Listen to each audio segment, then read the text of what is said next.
Salut à toutes et à tous, c'est The Mr. Mad, j'espère que vous allez bien. Aujourd'hui on se retrouve pour un nouvel épisode d'Histoire d'un héros. Cet épisode sera consacré à Jessica Jones. Vous l'avez déjà sûrement vu dans plusieurs comics avec les Defenders, Luke Cage ou bien Iron Fist.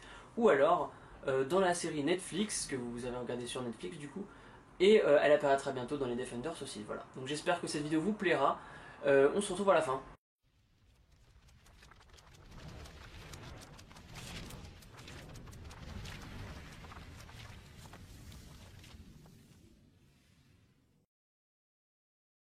Parlons tout d'abord de sa personnalité et de ses pouvoirs. Jessica a une personnalité très complexe, peut-être l'une des plus abouties et des plus fouillées parmi les personnages de comics. Elle sait être proche des préoccupations du citoyen lambda, est assez vulgaire, mais est courageuse, honnête et essaye de faire face à ses problèmes de la façon la plus humaine qui soit, c'est-à-dire souvent avec de l'alcool, des cigarettes et de la drogue. Mais le fait d'être enceinte l'a transformée, et elle a affronté son passé, exorcisé ses démons et peut compter sur son enfant et sur Luke Cage. Concernant ses pouvoirs, elle est dotée d'une force exceptionnelle, d'une invulnérabilité limitée et d'une capacité de vol qu'elle ne maîtrise cependant pas entièrement. Intéressons-nous maintenant à son histoire. Adolescente à problème dans la même classe que Peter Parker, Jessica est une adolescente typique, jusqu'au jour où un accident tue toute sa famille en voiture et l'expose à des produits chimiques. Après des mois dans le coma, elle émerge et constate qu'elle a des super-pouvoirs, mais elle a du mal avec le monde extérieur et avec son apparence. Elle prend cependant le surnom de Jewel, adopte un costume moulant et devient un vengeur. Là, elle se lie d'amitié avec Miss Marvel, dont elle devient la sidekick pendant presque 4 ans. Mais un jour, à l'occasion d'une patrouille, elle rencontre l'homme pourpre. Il la traita comme une esclave durant 8 mois, lui faisant assister aux spectacles les plus décadents, puis, lassé de son jouet, il lui ordonna de tuer ses plus chers amis, les Vengeurs. Après avoir attaqué la sorcière rouge, elle se fit assommer par Thor et Vision. Remise sur pied par le Shield, elle vit ses anciens coéquipiers s'excuser et lui proposer de réintégrer l'équipe. Mais déchirée par le traitement dont elle avait été victime, elle ne voulut plus entendre parler de sa vie de Jewel, refusa même l'ordre de faire partie du Shield de Nick Fury et tourna le dos à son passé. Menant une vie de débauche mêlant alcool, tabac et drogue douce, elle était à la recherche d'une rédemption qui ne vint que tardivement.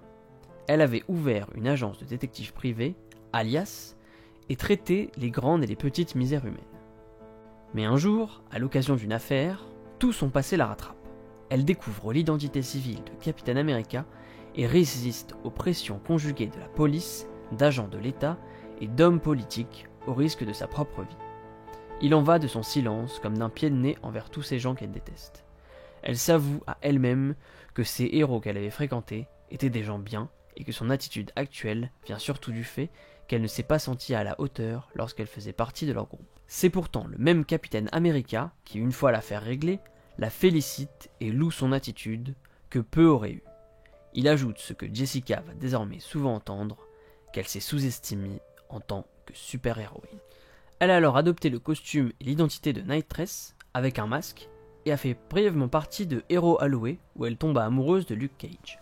Dans cette équipe, elle effectuera un certain nombre de missions, notamment lorsque l'identité secrète de Daredevil comme Matt Murdock fut révélée au grand jour. L'avocat aveugle engagea ainsi les Hero Halloween, Luke Cage et Jessica Jones comme gardes du corps. La situation fut initialement difficile car leur amitié réciproque avait connu un léger froid après que les deux amis passer une nuit ensemble comme amants, mais ils réussirent finalement à résoudre leurs difficultés et leur amitié en sortit renforcée. Puis, plus tard, sur une autre mission pour sauver 2 enfants de l'orphelinat et leur permettre de retrouver leur famille, elle se démasqua devant la police et révéla son identité, abandonnant ainsi définitivement sa carrière de super-héroïne. Par la suite, elle découvre et protège également l'identité de Spider-Man, son amour d'adolescence, traite d'une affaire ambiguë impliquant Rick Jones et Carol Danvers, reprend contact avec elle et se présente à Scott Lang, le nouvel homme fourmi avec qui elle avait une relation plus suivie. Sa vie semble prendre un tournant plus exaltant et Jessica reprend peu à peu contact avec ce milieu qu'elle avait quitté.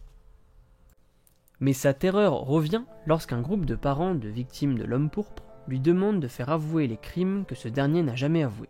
Jessica prend l'affaire à contre-cœur, revoit Killgrave et tout son passé lui revient en mémoire, la terrorisant. Peu après, il s'échappe et veut de nouveau manipuler Jessica.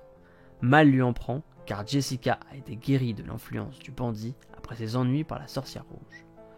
Elle lui règle son compte et se rend alors compte qu'elle est enceinte de Luke Cage.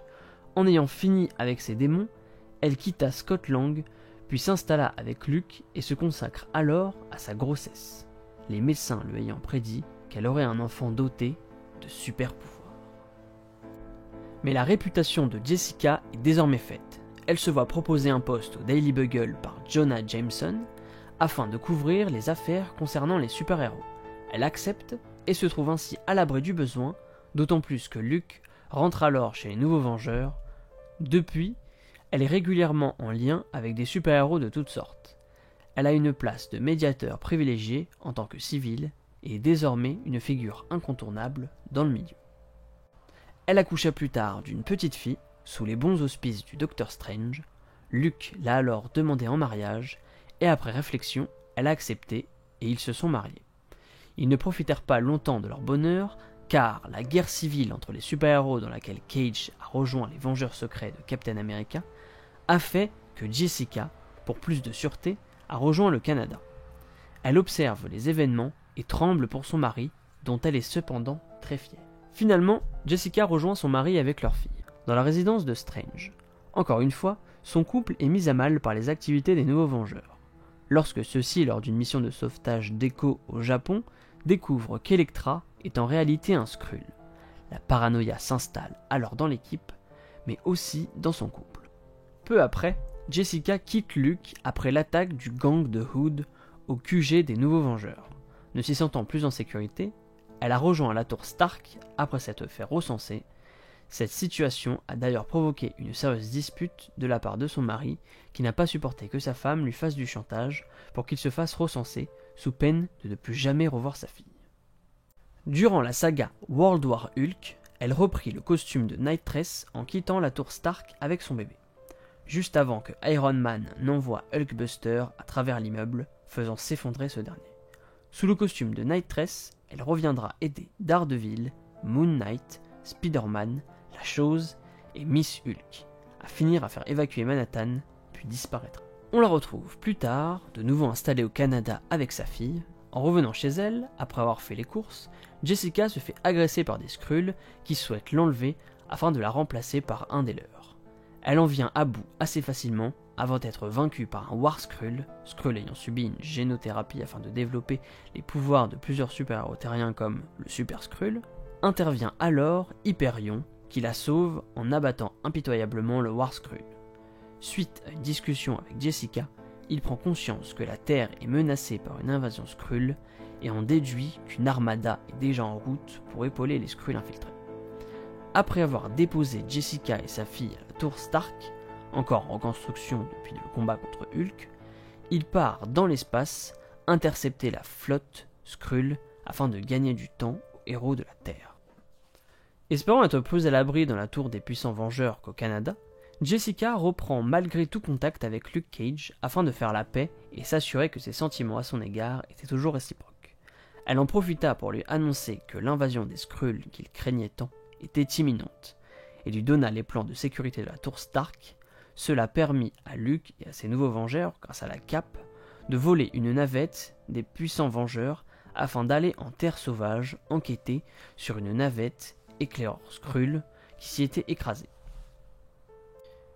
Il s'agissait malheureusement d'un leurre destiné à attirer un maximum de Vengeurs loin des grandes villes comme New York où la vraie invasion allait se dérouler.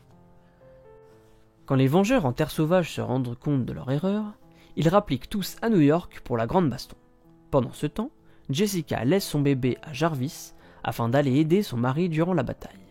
Mais lorsque les prisonniers humains servant de base génétique aux Skrulls infiltrés sont libérés, Jessica remarque Jarvis parmi eux et comprend que c'est un Skrull infiltré à qui elle a confié son enfant. Elle revient à la tour Stark avec Luke à toute vitesse, mais trop tard. Le faux Jarvis avait disparu avec leur fille. Des semaines après que l'invasion Skrull fut stoppée, grâce à entre autres une frappe stratégique de Norman Osborn et ses Thunderbolt Initiative, qui a permis l'élimination de la reine et de ses généraux, Tony Stark a été démis de ses fonctions de directeur du SHIELD par l'ONU et a été prié de quitter la tour Stark, car celle-ci avait été reconstruite avec les fonds du Shield. Tony, ayant été partiellement ruiné par les attaques terroristes d'Ezekiel Stane, Norman Osborn ayant été choisi comme nouveau directeur du Shield, il prit possession de la tour Stark et Jessica et Luke s'adressèrent alors à lui pour retrouver leur enfant. Norman accepta, mais à condition que Luke et Jessica rejoignent une toute nouvelle équipe de Vengeurs que Norman essayait de rassembler après avoir fait virer les puissants Vengeurs. Luke Cage donna sa parole et Norman envoya immédiatement ses Thunderbolts sur les traces du faux Jarvis, avant qu'il ne quitte la Terre avec l'enfant. L'adresse de sa planque fut trouvée, un vieil entrepôt Stark, et Luke alla immédiatement sur les lieux. Il revint avec sa fille à la tour Stark, retrouver Jessica. Luke Cage était un homme de parole, Norman ne lui avait encore rien fait signer, mais les papiers étaient prêts à son retour. Cependant, Luke manqua sa parole et préféra s'enfuir avec sa fille ainsi que sa femme, plutôt que de bosser pour Norman. Ils s'installèrent alors à la nouvelle planque des Nouveaux Vengeurs, un loft appartenant à la Rand Corporation, anciennement loué au leader. Là, Jessica réconforta son mari, torturé par son manque de parole. J'espère que cette vidéo sur Jessica Jones vous aura plu, vous pouvez liker, partager, vous abonner, n'hésitez pas à me suivre sur les réseaux sociaux et regarder les 2 dernières vidéos. On se retrouve à la prochaine, peace.